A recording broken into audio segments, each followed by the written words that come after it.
এটা তো আমাদের ফ্রেন্ড তিলক। সত্যি তার সাথে রিলেশন আছিস? তাও আবার বিরোধী দলের মেয়ে। জায়ান অগ্নি দৃষ্টিতে তাকিয়ে আছে ফাহাদের দিকে। ফাহাদ মাথায় দু হাত দিয়ে চেপে ধরে আছে। সেদিন একটা জরুরি কাজ নিয়ে আলাপ করছিল তারা। তিলক মূলত ফাহাদের কাছে একটা বিষয়ে হেল্প চেয়েছিল, সেটা নিয়েই অনেকক্ষণ আলাপ করেছিল। কে কখন কাজটা করেছে মাথায় ঢুকছে না ফাহাদের। ফোনটা আবার নিয়ে ভালো করে ছবি দুটো দেখে ফাহাদ। আই নো ভাই তুই কি করেছিস, কিন্তু পার্টির লোকজন খুব ক্ষেপেছে। তারা বিষয়টা হালকাভাবে নিচ্ছে না। তারা ভাবছে তুই ডাবল টাইমিং করছিস। সামনে ইলেকশন, এখন যদি নিজেদের লোকজন বিপক্ষে চলে যায় আমাদের আসন ছাড়তে হবে। জায়ান রুষ্ট কণ্ঠে বলে। ফাহাদ কঠিন দৃষ্টিতে ছবিগুলো পরখ করে। ছবিগুলো রেস্টুরেন্টের প্রথম সারির টেবিল থেকে তোলা হয়েছে। ফাহাদের হঠাৎ করে তার সামনের টেবিলে বসা নিধির কথা মনে পড়ল। নিধির তাকে দেখেই ব্যাগে হকচকিয়ে কিছু লুকানো, তাকে দেখে হন্তদন্ত হয়ে বেরিয়ে যাওয়া, সবই এখন মস্তিষ্কে হানা দেয় ফাহাদের। দপ করে চোখ খুলে জ্বলে ওঠে ফাহাদের। সে নিশ্চিত এই কাজ নিধির ধারাই হয়েছে। কিন্তু বোকা নিধি কি জানে এই সামান্য মজাতে ফাহাদের কত বড় সমস্যা সে ক্রিয়েট করেছে? বিপক্ষের লোকগুলো এটাকে মই বানিয়ে উপরে ওঠার চেষ্টা করবে নিশ্চয়ই। সমস্যাটা যদি ভালোই ভালোই ফাহাদ হ্যান্ডেল না করতে পারে, তাহলে তার পথ ত্যাগ করতে হবে। রাগে ফোনটা দেয়ালে ছুঁড়ে মারে ফাহাদ। কিরমিরিয়ে জায়নের দিকে তাকিয়ে রাগান্বিত হয়ে বলে ওঠে। পাখি বড্ড উঠতে শিখেছে, তার ডানাগুলো এবার কাটতেই হবে। তুই কিন্তু আমাকে কোনো বাধা দিবি না। জায়ন বাসখাই গলায় বলে। যা বুঝেছিস তা এক্সপ্লেইন কর। ফাহাদ সেদিনকার কথা সব নাওয়ান আর জায়ানকে বলে। সব শুনে তাদের মন নিধির দিকেই সন্দেহের তীর ছড়ে। জায়ানের প্রচণ্ড রাগ হচ্ছে। লোকে ঠিকই বলে, মেয়েদের বুদ্ধি হাঁটুর নিচে। এদের রাগ আর তর্ক দিয়ে পুরুষদের উপরে থাকতে পারলেই চলে। আগে পাছে কি হবে না হবে তা দেখার বা বোঝার সময় তাদের নেই। কিন্তু নাওয়ানের মনে চলছে অন্য বিষয়। সে কিছুটা অবাক হয়ে জিজ্ঞেস করে। নিধি কেন তোর সাথে এমন করবে? কিসের শত্রুতা তোদের? আই লাভ হার। এক সময় তাকে চেয়েছিলাম আমি। এইটুকুর জন্যই আমি অপরাধী। এখন যদি সে এই সামান্য বিষয় নিয়ে আমার সাথে আরও লাগতে আসে, তাহলে আমি তার প্রতি আমার পাপের বোঝা আরও বাড়িয়ে নেব। তখন আমাকে তোরা কেউ আটকাতে পারবি না। এ যাত্রায় ফাহাদ একটু দমে। তার মুখের আদল কিঞ্চিত পরিমাণ দমিয়ে রাখে। কি জবাব দেবে নাভানকে যে তোর বাচ্চা বোনের সাথে অতিরিক্ত ফ্ল্যাট করার ফল এটা? জায়ান বিরক্তিতে চোখ মুখ কুঁচকায়। জায়ানের আগে থেকেই তাদের সকল বিষয় জানা। আগে থেকেই ফাহাদকে সাবধান করেছিল জায়ান। কিন্তু ফাহাদ শুনলে তো একযুগ ছোট বাচ্চা মেয়ের সাথে লাগাটা মনে হয় ফাহাদের কাল হয়ে দাঁড়িয়েছে। এখন নাভানকে কি বলবে ফাহাদ? অনেক অস্থির লাগছে তার। তবুও ফাহাদ ভেতরে সাহস সঞ্চয় করে নাভানের দিকে তাকিয়ে করুণ তবুও শক্ত গলায় বলে ওঠে। বিস্ফোরণ মন্তব্য করে ফাহাদ উঠে চলে যায়। তার এমন কথায় নাভানের মুখ গম্ভীর হয়ে যায়। কিসের মধ্যে কি ফাহাদ নিধিকে ভালোবাসে, এটা যেন তার মাথায় ঢুকছে না। আর যাই হোক, নিধি যে ফাহাদকে মানবে না এটা গ্যারান্টি দিয়ে বলতে পারে নাভান। কারণ অনেক আগেই নিধি নাভানের কাছে নিজের মনের মানুষের কথা বলে দিয়েছে। ফাহাদকে তো রিজেক্ট করবেই ভাবছে নাভান। বসা থেকে উঠে দাঁড়িয়ে জায়ানের দিকে এগোয় নাভান। এদিকে জায়ান মনে মনে ভাইকে বাহাবা দিচ্ছে। তার ভাই তাহলে রিয়াল ভালোবাসা নিয়ে কনফিউজড নয়। এখন তাকে রাজনৈতিক দিক সামলাতে হবে। এমনিতেই শান্ত ফাহাদ রাখলে হৃদয় জ্ঞান হারিয়ে ফেলে। জায়ান চলে যেতে নিলেই নাভান পেছন ডাকে। জায়ান সোজা হয়ে নাভানের সামনে দাঁড়ায়। 6 ফুট লম্বা দুজন সুগঠিত বলিষ্ঠ দেহের পুরুষ। দুজনেই অসম্ভব সুন্দরের অধিকারী। একজন অন্যজনের থেকে বয়সে বড় হলেও তাদের বডি স্টাইল একই রকম নিখুঁত। জায়ান তিক্ত বিষাক্ত চোখে নাভানের দিকে তাকিয়ে আছে। নাভানের অভিজ্ঞ মস্তিষ্ক সেটা বুঝেও না বোঝার প্রয়াস চালায়। এখন এই ছেলের সাথে তার কথা বাড়ানোর ইচ্ছে নেই। দীর্ঘশ্বাস ফেলে নাভান শান্ত স্বরে বলে। ফাহাদের মাথা এখন গরম আছে। নিধির সাথে আমি কথা বলবো। তুমি প্লিজ ফাহাদকে বুঝিয়ে বলো। নিধি এখনো অবুঝ। আমি দেখছি বিষয়টা। তোমরা মিডিয়া ডেকে মিটাপের ব্যবস্থা করলে আমি নিধিকে ঠিকই নিয়ে আসবো। জায়ান মাথা নাড়ায়। নাভান ফোঁস করে একটা নিঃশ্বাস ফেলে সামনের দিকে এগোতেই জায়ান ঘাড় বাঁকিয়ে বলে। লড়াই তাহলে লেভেলে লেভেলেই হবে। খুব ভালো, খুব ভালো। আমার আবার প্রতিদ্বন্দ্বী মনের মতো না হলে প্রতিযোগিতায় নামতে ভালো লাগে না। নাভান এবার পিছু ফিরে জায়ানের দিকে তাকায়। মুচকি হেসে মুখ গম্ভীর তবুও হাসি নিয়ে বলে। লড়াই করতে হলে আগে তার মূল গ্রন্থ পাঠের বিদ্যা অর্জন করতে হয়। তা না হলে সে মূর্খ প্রতিযোগী। আমি সেই মূর্খের কাতারে পড়ি না। নদীর কুল কেনারা না ভেবে আমি অন্তত নদীর সাঁতরে পার হবার কথা মনেও আনবো না। বেস্ট অফ লাক, আপনার যাত্রা শুভ হোক। জায়ান দাঁত বের করে হাসে, তারপর একটু রসিকতা ছড়িয়ে শান্ত স্বরে বলে। দুজনেই দুজনের দিকে শান্ত দৃষ্টিতে তাকিয়ে থাকে। একজন জানায়, অন্যজন অজানায় তাদের সামনের দিনগুলোর জন্য প্রস্তুতি নেয়ার জন্য মনোবল শক্ত করে। ইনায়া আর মিজানুল করিম মির্জা বাড়িতে এসেছে অনেকক্ষণ হবে। মিজানুল করিম ডিভোর্স পেপার নাহিদ মির্জা ও সোহানার কাছে দিয়েছে।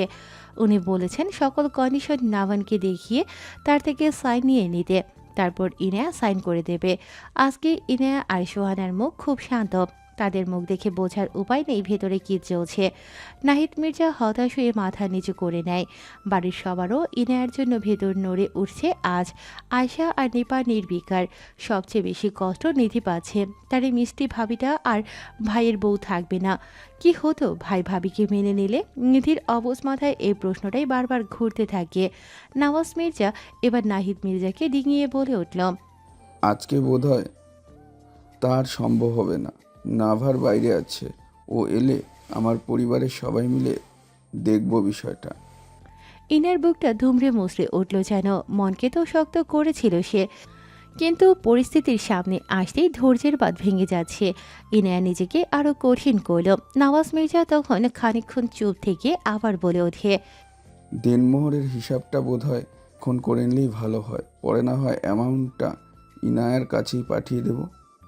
এ যাত্রায় ইনায়া মুখ খুলে সে সামনের সবার দিকে তাকিয়ে ম্লান হেসে বলে, যেখানে আমাদের বিবাহিত জীবনে নেই কেউ কাউকে জানাশোনা, না কাউকে হয়েছে ভালো করে দেখা, সেখানে দেনমোহরের হিসাবটা যেন বড়ই অদ্ভুত। আমরা দুজনেই দুজনের প্রতি কোনো অধিকার দেখাইনি, সেখানে দেনমোহর আর কি? এটা আমি চাইবো না। দেনমোহর তো সংসার জীবনের স্বামীর থেকে স্ত্রীর প্রাপ্য অধিকার। আমাদের তো কোনোদিনও সংসারই হয়নি। দেনমোহর দাবি আমি রাখবো না, এটা বাদ দিন। পিনপিনে নীরবতা চলছে মির্জাবাড়ির বিশাল বড় হল রুমটায়। ইনায়ার কথার পরে কেউ আর কথা বলে না, শুধু সোয়ানা নির্বিকার শান্ত চোখে ইনায়ার দিকে তাকিয়ে থাকে। মিজানুল করিম একটা দীর্ঘশ্বাস ফেলে ইনায়াকে বলে, তাহলে এই কথাই থাক, ওটো আমাদের এবার বেরোতে হবে। ইনায়া সম্মতি জানায়। মিজানুল করিম সবার থেকে বিদায় নিয়ে আগে বেরিয়ে পড়ে। ইনায়া এবার সোহানের দিকে এগোতেই তিনি তাকে জড়িয়ে ধরে শান্ত গলায় বলে, ক্ষমা করে দিস মা, ক্ষমা করে দিস। ইনায়া ম্লান হেসে বাড়ির সবার উদ্দেশ্যে বলে, তোমরা কেউ আমার কাছে গিল্টি ফিল করবে না, যা হয়েছে তা আমার নিয়তি ছিল। আয়শা মির্জা এবার ইনায়ার সামনে এসে ভাঙা গলায় বলল, তোর সাথে অনেক খারাপ ব্যবহার করেছি, আমি মন থেকে এমনটা করতে চাইনি। সব কিছু ভুলে যাস, দেখবি তুই অনেক সুখী হবি জীবনে। ইনায়া কিছু বলে না, দীর্ঘশ্বাস ফেলে সামনে হাঁটে। যেখানে জীবনটা তার যাতনার কালো রাতের আধারে ডুবে রয়েছে, সেখানে সুখের সূর্য উঠবে কি? নিজের মনকে প্রশ্ন করে, কোনো উত্তর পায় না ইনায়া। গাড়িতে উঠে বসতেই সেটি ধীরে ধীরে মির্জা বাড়ির মূল ফটকের দিকে এগোয়। মূল ফটক থেকে গাড়ি বের হতেই আরও একটা গাড়ি গেট পেরিয়ে মির্জা বাড়ির দিকে আস্তে করে ঢোকে। দুই প্রান্তের দু গাড়িতে বসা দুটি ভিন্ন মানুষ চমকে উঠে গাড়ির জানালা ভেদ করে সামনে তাকায়। মিল হয় দুজোড়া চোখের, একজোড়া চোখের ভেজা নেত্র পল্লব শান্ত নির্বিকার, তো অন্যজন অবাক বিস্ময় ভরা চাহনি, যেন এটা হবার ছিল না। ইনায়াদের গাড়ি বামে ঘুরিয়ে দ্রুত গতিতে এগিয়ে চলছে। পিছে ফেলে যাচ্ছে অবাকের চূড়ান্ত সীমায় থাকা নাভান শাহরিয়ারকে। সে এখন নিষ্প্রভ হয়ে তাকিয়ে আছে ইনায়াদের গাড়ির যাওয়ার দিকে। সব সংশয় সন্দেহ দূর হলো নাভানের। সে যেটা ধারণা করেছিল সেটাই ঠিক। তবে এই প্রতিযোগিতায় নামার সময় এত জলদি এসে গেছে। রাত বাজে ৮টা। নাভান ছাদে বেতের সোফায় বসে আছে, হাতে হুইস্কির বোতল, মাথাটা ধরে এসেছে কিছুটা, চোখ বন্ধ করে ভাবে বিকালের কথা। নাভান বাড়িতে ঢুকতেই সবার থমথমে চেহারা লক্ষ্য করেছিল, কেউ কোনো শব্দও করেনি। নাভান পরিস্থিতি বুঝতে পেরেছিল, সে নিঃশব্দে নিজের ঘরে চলে গিয়েছিল। কোনো কিছুই যেন ঠিক হচ্ছে না। এত কিছুর মধ্যে হঠাৎ জায়ানের কথা মনে পড়ে নাভানের। তার ব্যবহার মোটেও ভালো লাগেনি নাভানের কাছে। প্রথমবার দেখায় জায়ানকে নাভানের কাছে খুবই সন্দেহ হচ্ছে। কিসের প্রতিদ্বন্দ্বীর কথা বলছিল জায়ান? কিছু তো একটা আছেই। ব্যস্ত হাতে ফোন টিপে নাভান কানে ধরে শান্ত গলায় বলে, হোয়াটসঅ্যাপে সমস্ত ডিটেলস পাঠিয়েছে, আমার সাথে কিসের দ্বন্দ্বতা খুঁজে বের করো এক্ষুনি। অপর পাশের ব্যক্তির কথা বোঝা গেল না। নাভান কথায় থাকতেই লক্ষ্য করে তার পাশে কেউ এসে দাঁড়িয়েছে। নাভান ফোন রেখে দেখে নিধি। কে রে, কিছু বলবি? বাবা মা তোমাকে নিচে যেতে বলেছে। নাভান চুপ করে থেকে শান্ত স্বরে বলে। যা তুই, আমি আসছি। নিধি নড়ে না, আমতা আমতা করতে থাকে। নাভান ব্রুকুসকে জিজ্ঞেস করে। যাচ্ছিস না যে, বলবি কিছু? নিধি মাথা ঝাঁকিয়ে ঝটপট নাভানের পাশে বসে পড়ে। তারপর মিনমিন কণ্ঠে নাভানকে শোধায়। তুমি কি সারা জীবন এমনই থাকবে ভাইয়া? কেমন? নাভান গম্ভীর গলায় বলে। নিধি মুখটা করুণ করে ভাইয়ের উদ্দেশ্যে বলে। মানুষ কতদিনই আর বাঁচে বলো? এই 60 না হয় 70 বছর। মূল কথায় হুইস্কির বোতলে মুখ লাগিয়ে ঝিম ধরা গলায় বলে নাভান। নিধি একটা দীর্ঘশ্বাস ফেলে বলে। হয়তো আরো কম, তাই তো? তুমি আর কত একাকিত্বের জীবন কাটাবে? কি চাইছো তুমি? মায়ের উপরে রাগ করে নিজেই তো অনেক শাস্তি উপভোগ করলে, এখন তো এসব থেকে বের হও। মানুষ কতদিন একই জিনিস মাথায় রাখে? নাভান ম্লান হাসল। তার ভেতরের দহনটা বোধ হয় নিধি বুঝল না। সে মলিন চোখে তার এই রহস্যময় ভাইয়ের দিকে তাকিয়ে থাকে।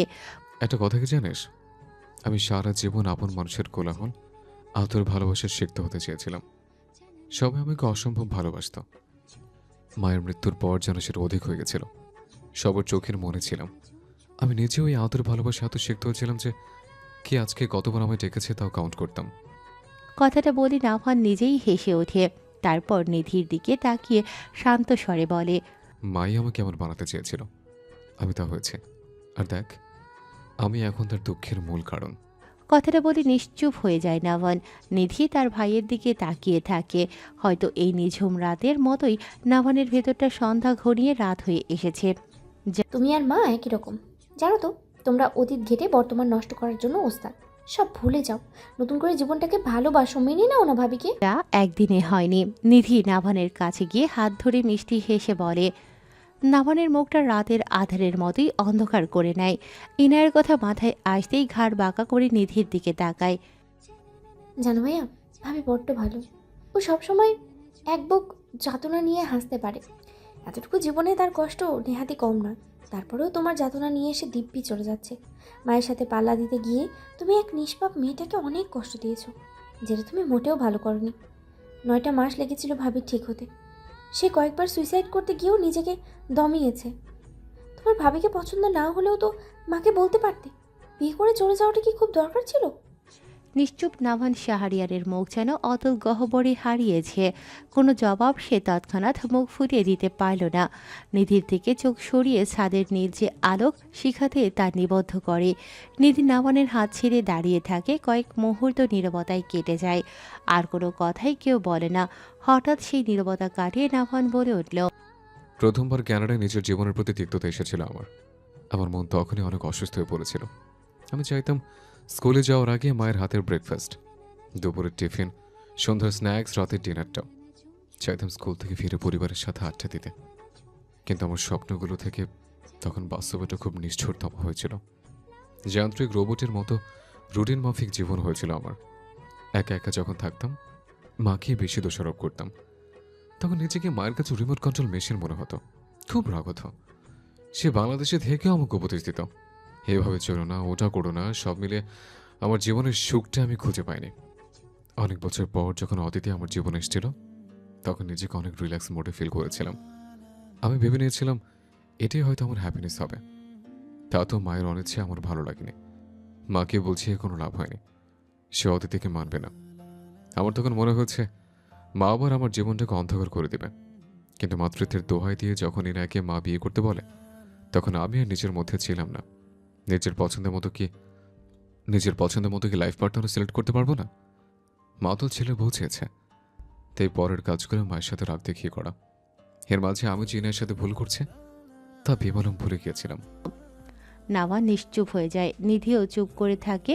খানিকক্ষণ বাদে পিঠে কারো হাত পড়তেই চমকে উঠে পিছনে ফিরে নাভান। সোহানাকে দেখতে পেয়ে চোখ দুটো শীতল হয়ে আসে নাভানের। পেছনে তার পুরো পরিবার দাঁড়িয়ে আছে। সোহানা নাভানের হাত নিজের হাতের মুঠোয় পুড়ে তার পাশে বসে। তারপর নরম গলায় বলে ওঠে। আমি আসলেই তোমার সৎ মা। আমি তোমার মা হতে পারিনি। পারলে বোধহয় তোমার চোখের ভাষা বুঝতে পারতাম। কিন্তু ট্রাস্ট মি বেটা, আমি তোমার জীবনে কখনো দুঃখ দেখতে চাইনি। তোমার সবসময় মনে হয়েছে তুমি আমার কাছে সেই ছোট নাবালক নাভান রয়েছ, যে পৃথিবীর গোলকধাঁধা পার করতে পারবেন। তোমাকে আমি স্ট্রং সুশিক্ষিত করতে চেয়েছিলাম, ভেঙে দিতে চাইনি, কিন্তু নিজের অজান্তেই আমি তা করে ফেলেছি। তার জন্য সরি। কিন্তু নাভান, তুমি যতই বড় হও না কেন, যতই নিজের বুঝকে বাহবা দাও না কেন, আমি একটা কথাই বলবো, অদিতি তোমার যোগ্য ছিল না কখনো। সে তোমাকে কখনোই বুঝতে চেষ্টা করতো না। তাই তোমার ভালোর জন্যই আমি ইনায়াকে তোমার জীবনে এনেছিলাম, যে তোমাকে ভালো রাখবে এবং ভালোবাসবে। কথাগুলো বলে দম ফেলে সুহানা। বাড়ির প্রতিটি সদস্যের চোখে পানি। নাহিদ মির্জার ভেতরে একটু ভালো লাগছে, হয়তো মা ছেলের ভুল বোঝাবুঝি ভেঙে সব কিছুই ঠিক হবে। আয়শা মির্জার এবার যেন চিন্তা কমলো, তার পরিবারের সুখ হয়তো আসবে সামনে। নওয়াজ মির্জা আর নিবারও তাই, তারাও জানে নাভানকে কত ভালোবাসে সুহানা। নাভানের কঠিন পাথরের পুরুষ হৃদয়টা মায়ের সামনে গলিয়ে পানি হয়ে গিয়েছে, তার চোখেও পানি চিকচিক করছে। তার মা ঠিক, অদিতি তার জন্য ভালো হতে পারত না। সুহানা এবার ডিভোর্স পেপারটা নাভানের হাতে দিয়ে মলিন কণ্ঠে বলে, আমি তোমার জীবন অশান্তিতে ভরিয়ে দিয়েছিলাম, এই নাও সুখের চাবিকাঠি, এটা দিয়েই প্রথম সুখ খুঁজে নাও। আমি আর তোমার জীবনে কোনো কিছুতেই ইন্টারফেয়ার করব না। নাভান ভেজা নেত্রপল্লব ঝাপটায়, ভেজা সিক্ত চোখে তাকিয়ে থাকে ডিভোর্স পেপারের দিকে। এটার মধ্যেই সে ইনায়াকে মুক্তি দিতে পারবে। মায়ের পানে এক নজর তাকিয়ে তাকে জড়িয়ে ধরে নাভান, অতপর বিড়বিড় করে একবার নয় অসংখ্যবার বলে ওঠে, ভুল হয়েছে মা, আমি বড় একটা ভুল করেছি, আমাকে তোমরা মাফ করে দাও। সুহানা ছেলেকে বুকে নিয়ে কেঁদে উঠলেন। বহু বছর পর এমন হয়েছে যে নাভান তাকে মা বলে বুকে ঝাঁপিয়ে পড়েছে, তার জন্য দায়ী সে নিজেই। সুহানার মনে পড়ছে না কবে নাভান তাকে এভাবে জড়িয়ে ধরেছিল। সব কিছু ভুলে মায়ের স্নেহময় হাত পড়ে নাভানের মাথায়, যে তার অবুধ সন্তানকে বোঝানোর জন্য তড়িঘড়ি করে বুলি আওড়ায়। সব ঠিক হয়ে যাবে বেটা, সব ঠিক হয়ে যাবে, তুমি তা ঠিক করে নিও। বাড়ির প্রতিটি সদস্য প্রশান্তের দৃষ্টিতে তাদের দিকে তাকায়। এই তো যেন শান্তি নীরের শান্তি ফিরে এসেছে। তার বাহক যেন মির্জারা সবাই। প্রয়োজনীয় কিছু জিনিসের জন্য মার্কেটে এসেছে ইনায়া, দিদিকে বলেও আসেনি। কি জানি হঠাৎ করে কি হলো, রাত হলেও প্রচুর ভিড় এখানে, মহিলারা বেশি ভিড় করে আছে। ইনায়া ভেবে পায় না বাচ্চা কাচ্চা ফেলে এরা রাতে কেন শপিং করতে আসে। কাপড়ের দোকান ডিঙিয়ে সামনে হাঁটতে থাকে ইনায়া। হঠাৎ একটা চুড়ির দোকানে চোখ যায় ইনায়ার, সে সেদিকেই যায়। নানা রঙের চুড়ি সেখানে আছে, পাথরের কাচের ভিন্ন ভিন্ন রং। ছোট থেকেই ইনায়ার চুড়ি পরার শখ। ছোটবেলায় বাবা যখন নানা রকমের কাচের চুড়ি আনতো, তখন ইনায়ার দাদি রসিকতা করে বলতো, এখন চুড়ি পরে কি করবে, বিয়ে হলে স্বামীর জন্য পরিস। স্বামী তো হলো, কিন্তু তার জন্য চুড়ি পরা আর হলো না। ইনায়া সাজানো চুড়িগুলোতে আলতোভাবে হাত বুলালো, সঙ্গে সঙ্গে সেগুলো ঝনঝন শব্দে মুখরিত হলো। ফিক করে হেসে দেয় ইনায়া। দোকানে ছোট্ট একটা ছেলে বসা, বয়স 10-11 হবে। সে ইনায়ার কাছে এসে মিষ্টি হেসে বলে, কোনগুলো পছন্দ হয়েছে আপু? ইনায়া ছেলেটার দিকে তাকিয়ে রসিকতা করে বলে, তোমার দোকানের সবগুলোই। দাম কত দেবে বলো তো? ছেলেটা হতভম্ব হয় ইনায়ার কথায়, সবগুলোই নেবে নাকি। অবাক হয়ে ইনায়ার দিকে তাকিয়ে থাকে ছেলেটা। ইনায়া মুচকি হেসে সামনে ফিরতে চমকে ওঠে, কারণ সামনে তার দিকে ভ্রু কুঁচকে তাকিয়ে আছে জায়ান। ইনায়া হকচকায়, এই লোক কখন কোথা থেকে টপকায় তা বোঝা মুশকিল। তোমার কাজ কি এটাই বোকা হরিণী, সবাইকে কনফিউজড করার? গম্ভীর মুখে প্রশ্ন করে জায়ান। ইনায়ার পেছনে তাকিয়ে দেখে নিত্যদিনের মতো জায়ানের ছেলেপুলে দাঁড়িয়ে আছে। ইনায়া আওয়াজ করে নিচু মিনমিনে স্বরে জিজ্ঞেস করে, আর আপনার কাজ কি এটাই? সব সময় সাঙ্গপাঙ্গ নিয়ে আমার সামনে উদয় হন? জায়ান বাঁকা হেসে চুড়িগুলো দেখতে থাকে, তারপর ইনায়ার দিকে 1 সেকেন্ড তাকিয়ে শান্ত স্বরে বলে, আমি যে কেন এমন করি তা তোমার বোঝার ক্ষমতা বোধহয় আর হবে না বোকা হরিণী, বড্ড অবুঝ তুমি। ইনায়া শান্ত চোখে জায়ানের দিকে তাকায়। সে এতটাও অবুঝ নয় যে জায়ানের কথার মিনিং বুঝতে পারবে না, তবুও সে বারবার বুঝেও না বোঝার ভান করবেই। ইনায়া কিছু না বলে সামনে হাঁটে। মার্কেট পেরিয়ে রাস্তার ল্যাম্পপোস্টের নিয়ন বাতির নিচে দাঁড়াতেই আবার জায়ান এসে সামনে দাঁড়ায়। কান খাড়া করে তাড়াতাড়ি করে জায়ান বলে, শুনছো শুনছো তো মেঘের গুরুম গুরুম ডাক? এক্ষুনি আমার গাড়িতে এসে বসো, তোমাকে ড্রপ করে দিচ্ছি, না হলে বৃষ্টিতে ভেজার সম্ভাবনা রয়েছে তোমার। ইনায়া লক্ষ্য করে সত্যি হিমশীতল বাতাস আর মেঘেদের গর্জন শোনা যাচ্ছে। আশেপাশে লোকজনগুলো কিছুটা তাড়াহুড়ো করছে এখন। ইনায়া কাজল যুগল আঁখি নিয়ে সামনে দাঁড়ানো কালো পাঞ্জাবি পরা জায়ানকে পরখ করে, তারপর বাঁকা হেসে বলে ওঠে, বন্যাকে বৃষ্টির পানি ভয় দেখাচ্ছেন? সে তো কবেই বন্যার পানিতে ভাসতে ভাসতে নিজেকে সই নিয়েছে। বৃষ্টিতে এখন তার কোনো ভয় নেই। জায়ান গভীর দৃষ্টিতে ইনায়ের দিকে তাকিয়ে ঠোঁট কামড়ে মিটমিটি হেসে বলে, খুব কঠিন করে কথা বলতে শিখেছো হরিণী, কিন্তু আমার সহজ মনের ভাষা তোমার অগোচরে। তা মানতে বড্ড কষ্ট হচ্ছে যে। ইনায়া কিছু বলে না। কিছু সময় অতিবাহিত হয় এমনি। দুজন দুজনের দিকে তাকিয়ে থাকলেও কথার বিনিময় আর হয় না। চারপাশের হিম শীতল বাতাসের বেগ যেন বাড়ছে। রাস্তার পাশেই কতগুলো ফার্মেসির দোকান। ইনায়া মাথায় ভালো করে ওড়না দিয়ে এক পা সামনে এগোতে এগোতে বলে, আপনার সাঙ্গপাঙ্গদের তো দেখা যাচ্ছে না। এখনই বাড়ি যান তাদের সাথে, নাহলে বিরোধী দলের লোকের হাতে আবার গুলি খেতে হবে। তখন কিন্তু আমি আর হেল্প করব না। জায়ান ঠোঁট কামড়ে হেসে উঠল। অতঃপর আবার ইনায়ার সামনে দাঁড়িয়ে শান্ত স্বরে বলে, আমাকে নিয়ে ভেবেছো এতেই আমি বিন্দাস থাকবো? এখন তুমি আমার সাথে চলো, কোনো ঘাউরামি চলবে না এখন। আমার প্রয়োজনীয় জিনিস কেনা বাকি আছে, আপনি যান, আমি পরে ঠিক চলে যাব। লিস্ট দাও, আমি এনে দিচ্ছি। ইনায়া বিরক্ত হয়ে জায়ানের পানে তাকায়, তারপর গমগমে গলায় বলল, আমিই পারবো, আপনার আনতে হবে না। তাহলে কালকে কিনো, এখন চলো। এত নাছর বাঁধা! ইনায়ার বিরক্তি এখন রাগে প্রকাশ পায়। সে কিটমিট করে বলে ওঠে, আমার আজকেই লাগবে, বুঝেছেন? যান এখন সামনে থেকে। জায়ান এবার ডানে বামে তাকিয়ে ইনায়ার হাত শক্ত করে ধরে। ইনায়া হকচকিয়ে যায়। এই লোক পাবলিক প্লেসে কি করছে? জায়ান ইনায়ার হাত ধরে টেনে তার গাড়ির ভেতরে নিয়ে বসায়। ইনায়া জোরাজোরি করলেও কোনো কাজ হয় না। ইনায়াকে সিটে বসিয়ে সিট বেল্ট লাগিয়ে গাড়ি লক করে জায়ান কোথায় যেন যায়। ইনায়ার রাগে কান্না পায়। এ লোকের কবলে কেন তাকে আজকে পড়তে হলো? আদেও জায়ান যেটা চাইছে সেটা কি সম্ভব, ভাবে ইনায়া। একটু পরেই জায়ান এসে গাড়িতে বসে হাতে একটা প্যাকেট স্টিয়ারিং ঘোরাতে ঘোরাতে ইনায়ার দিকে তাকিয়ে প্যাকেটটা বাড়িয়ে দেয় জায়ান। ইনায়া আমতা আমতা করে সেটা হাতে নিয়ে শুধায়, কি এটা? তোমার প্রয়োজনীয় জিনিস। গমগমে গলায় বলে ওঠে জায়ান। কিছু দূর গাড়ি চলতেই ইনায়ার প্যাকেটের ভিতরে জিনিসটা একটু বের করে। জিনিসটা দেখেই ইনায়ার মুখ থ হয়ে যায়। লজ্জায় চোখ বুজে নেয়। Sanitary napkin! এই লোক বুঝলো কি করে? ইনায়া আর জায়ানের পানে তাকায় না। লজ্জায় জমে বরফ হয়ে রয়েছে সে। জায়ান কি করে বুঝলো মাথায় আসে না তার। ইনায়া ছোড়া চোখে জায়ানকে দেখেই বোঝে সে নির্বিকারে গাড়ি চালানোতে ব্যস্ত। বিড়বিড় করে বকে জায়ানকে। এই লোক শুধু গুন্ডা না, নির্লজ্জ বটে।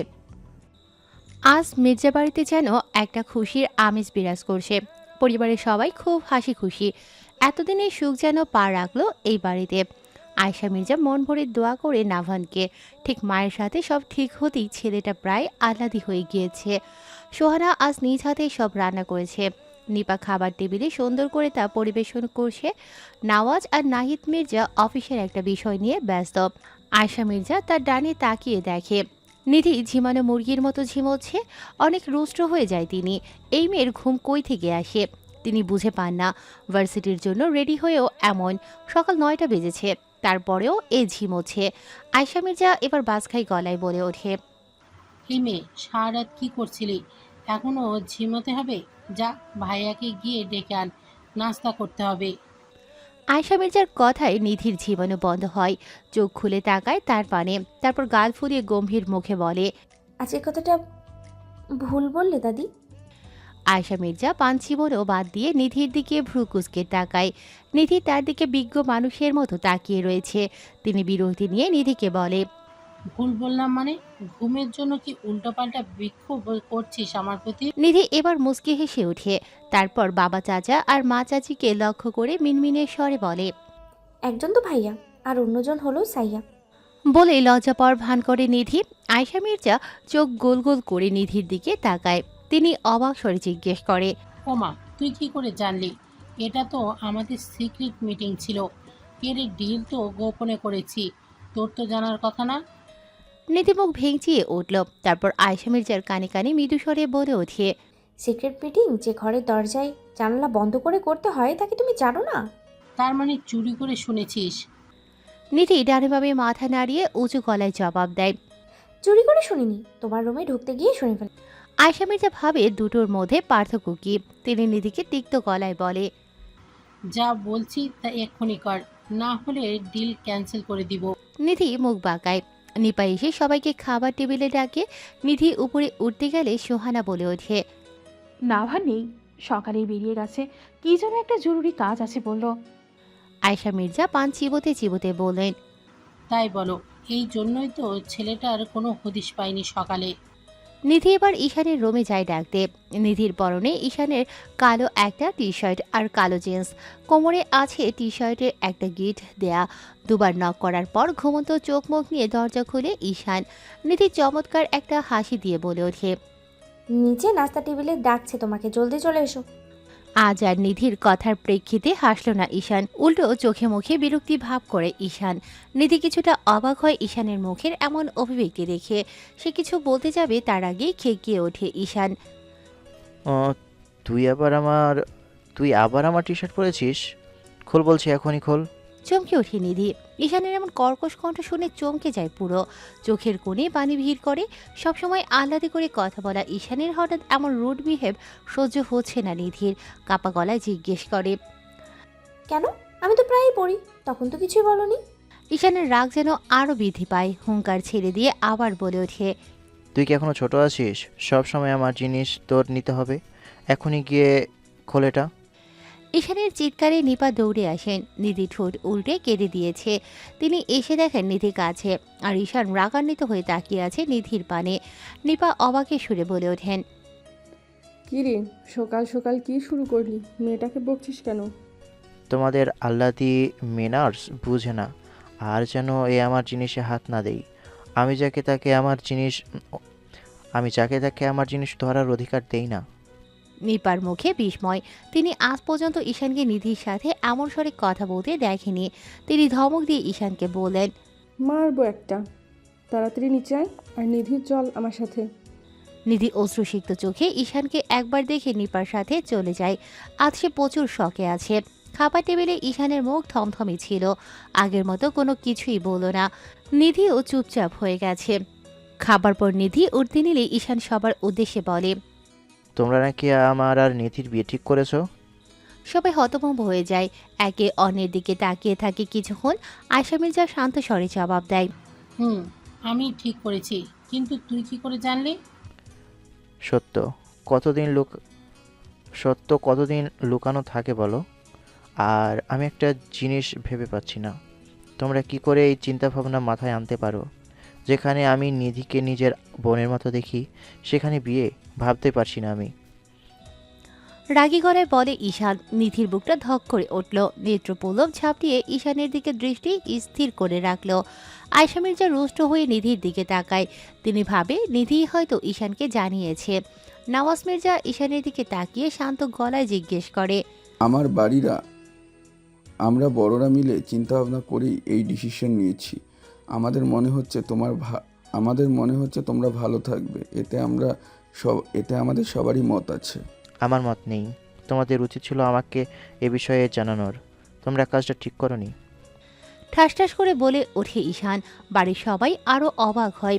সবসময় শান্ত শিষ্ট থাকা ঈশানের এরূপ ব্যবহার তাদের বোধগম্য হচ্ছে না। নাহিদ মির্জা এবার নীরবতা থেকে বেরিয়ে এসে ঈশানকে জিজ্ঞেস করে, পাড়া প্রতিবেশী কি বলবে?